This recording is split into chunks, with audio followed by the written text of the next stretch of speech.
সর্বরে এত মুড়ি, সর্ব এত মানুষ, আরে শুধু সর্বরাই তো শাস্তির ওদের আমাদেরকে সমর্থন দিয়েছেন।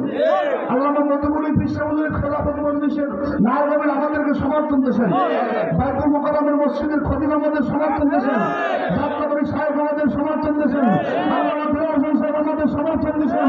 হাটাজারি মাদ্রাসার হেফাজতের আমির আমাদের সমর্থন দিয়েছেন। নানুপুর মাদ্রাসা বন্ধের পরে ছাত্রদেরকে মিছিল দিয়ে নসিহত করছে, এবার শুধু তোমরা হাত পাকার পক্ষে কাজ করবো। আপনাদের ভয়ে মানুষ মুখ খুলে না।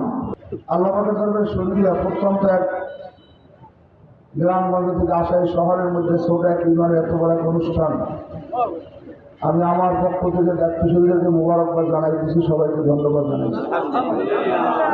আপনাদের উদ্দেশ্যে আমার কয়েকটা কথা। একটা আব্বা তার ছেলেকে লেখাপড়া করায়, ভালো কাজ করবে, মানুষ হবে, আপনার ঐতিহ্য রক্ষা করবে। একটা মানুষ গাছ লাগায়, গাছের চারায় পানি দেয়, শ্রম দেয়, মেহনত করে, গাছটা ভালো হবে, ফল হবে, নিজে খাবে, মানুষকে খাওয়াবে। একটা গাড়ি কিনে রাস্তায় চলবে, ভালো কামাই হবে, সংসার ভালো চলবে। মসজিদ বানায় ইবাদত করবে, নামাজ পড়বে। এক কথায় দুনিয়ার সমস্ত কাজের একটা উদ্দেশ্য আছে। আজকে এখানে এই মানুষগুলো ময়দানে নামছেন, তাদের তো কারো খানার অভাব নাই, তাদের ঘরে তো বাজারের অভাব নাই, জমিনের অভাব নাই, বিছানার অভাব নাই, সাধ্য মিলিয়ে যার যত বেশা আলহামদুলিল্লাহ।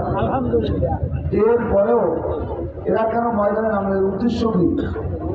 এর উদ্দেশ্য আল্লাহ বলছেন, ইনিল হুকম ইল্লা লিল্লাহ, জমিন আমার, হুকুম চলবে আমার।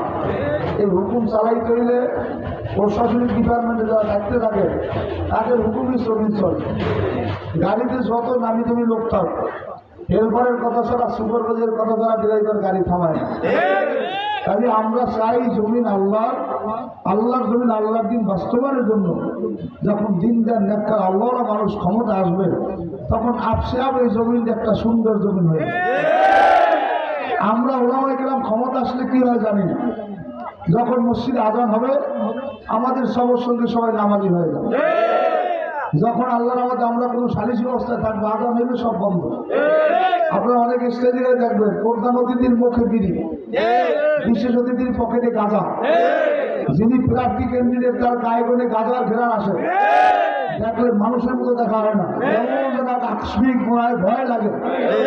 এক কথা আমি আপনাদের অনুরোধ করতেছি, ভোট আমানত। যেভাবে আমরা রোজা রাখি, কে রোজাদার কেউ জানে না, তিনি নিজেই জানেন। মসজিদে আমরা রাত্রে তাহাজ্জুদে উঠছি, কেউ জানেন, আমিই জানি। ঠিক ভোট দেওয়ার সময় আওয়ামী লীগের লোক